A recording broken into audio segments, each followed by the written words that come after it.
Minute please. Okay sir, गो गो गो। एक minute sir. चलिए जनाब जनाब जनाब चलिए जनाब। Okay done. जी वकार भाई।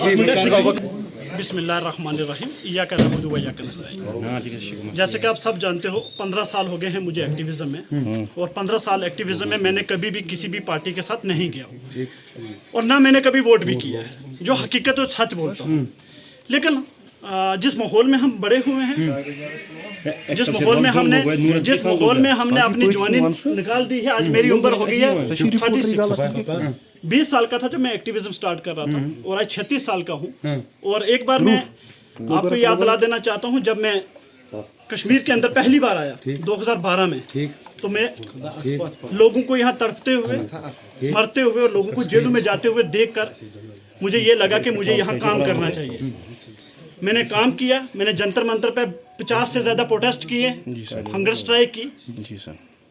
16 में जेल में गया जब पीडीपी की हुकूमत थी, 17 में जेल में गया, 18 में भी जेल में गया, 19 में वाहिद आदमी मैं था जो नेशनल टीवी के ऊपर, ना वहाँ पीडीपी मुझे दिखी, ना मुझे एनसी दिखी, ना मुझे कांग्रेस के लोग दिखे। वाहिद आदमी, आप सब जानते हो मीडिया, नेशनल मीडिया के ऊपर वाहिद आदमी मैं अपने कश्मीर की वकालत कर रहा था डिबेट पर, और वहाँ मुझे मारा भी गया। मैंने कभी किसी से कुछ मांगा भी नहीं है, मैंने सिर्फ मांगा तो अरब की ज़ात से मांगा है, और इंशाल्लाह आगे भी मांगूंगा।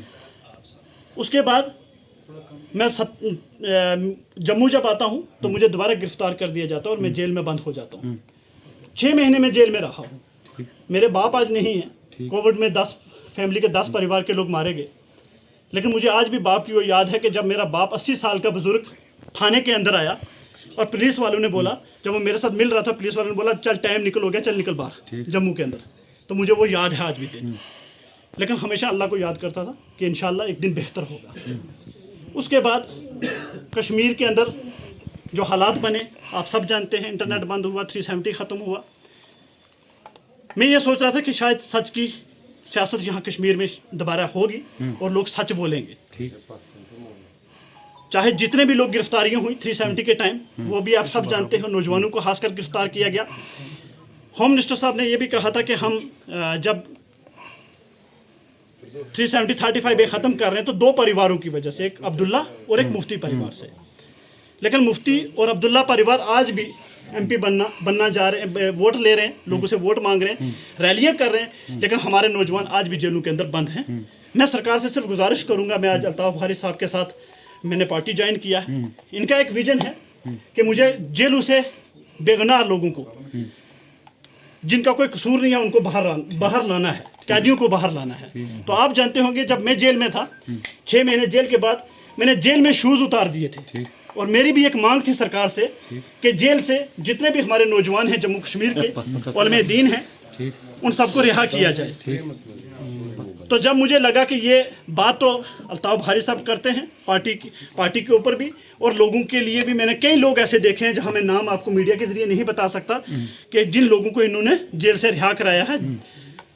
तो मुझे लगा कि अगर मेरी मांग, जो मेरा मौक़िफ़ है कि आज के टाइम 370 के टाइम, 370 के बाद कि जितने भी कश्मीर के कैदी जो अलग अलग जेलों के अंदर बंद हैं, रियासत की बाकी जेलों के अंदर बंद हैं, इन सब को रिहाई मिले और सब अपने माँ बाप के पास, अपने बच्चों के पास वापस लौट कर आ जाएं। जिसकी वजह से मैंने सोचा कि मुझे अल्ताफ बुखारी साहब को ज्वाइन करना चाहिए। और साथ में एक चीज़ बोल देता हूँ कि इससे पहले 6 महीने पहले आप जानते होंगे मुझे श्रीनगर में गिरफ्तार किया गया, जब मुझे 153 लगाया और गिरफ्तार किया गया कोकरनाग से।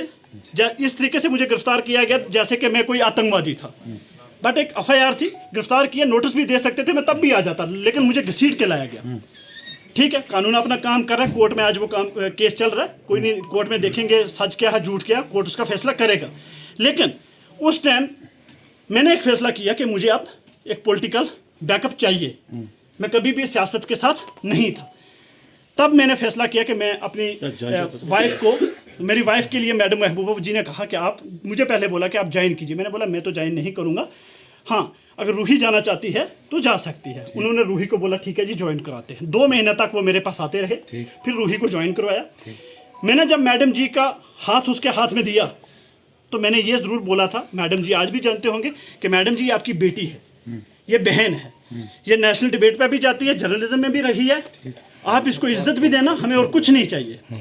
वकार ने कभी किसी से कुछ नहीं मांगा, मैंने बोला इज्जत चाहिए और इसको आगे लेके जाना, एक्सपीरियंस देना अपना कि वो एक अच्छी एक्टिविस्ट और लोगों की खिदमत कर सके एक लीडर के साथ मिलकर। लेकिन हुआ क्या कि जब वो नेशनल डिबेट पर पहले से, क्योंकि नेशनल डिबेट को पीडीपी की देन नहीं थी, वो जाती थी मीडिया के ऊपर, तो वो अपने बलबूते पर और हमारी पहचान के ऊपर जाती थी। वो जब बात करती थी कश्मीरियों की, तो एक दिन मैडम जी ने मैसेज किया कि रूही जी आज के बाद आप नेशनल टीवी के ऊपर डिबेट नहीं करेंगे, ऐसे 2 महीने पहले। तो मैंने मैडम जी से पूछा, रूही ने पूछा कि मैडम जी आप बताएं कि क्यों नहीं हम डिबेट पर जा सकते। तो मैडम जी ने कहा कि इंडिया अलायंस जो है वो तमाम नेशनल चैनल पर अपना प्रवक्ता डिबेट पर नहीं भेज रहा। लेकिन तुरंत मैंने टीवी जब खोली, तमाम पीडीपी के प्रवक्ता उस चैनल पर बैठे थे, लेकिन सिर्फ रूही को मना किया गया। उसके बाद रूही को ये बोला गया, जब मैंने पीडीपी ज्वाइन करवाया रूही को, कि तुम डोरू में काम करो, कोकरनाग डोरू में काम करो, पब्लिकली लोगों के पास जाओ, बट कभी भी किसी मीटिंग में नहीं बुलाया गया। इस 2-3 महीने के अंदर जो चुनाव सिस्टम चला, हमने सोचा चलो कोई बात नहीं, मैडम जी ने डिबेट के लिए मना किया, अब रुक जाओ। मैडम जी कह रही थी कि आप बीजेपी के खिलाफ मत बोलिए, अब नेशनल कॉन्फ्रेंस के खिलाफ बोलिए।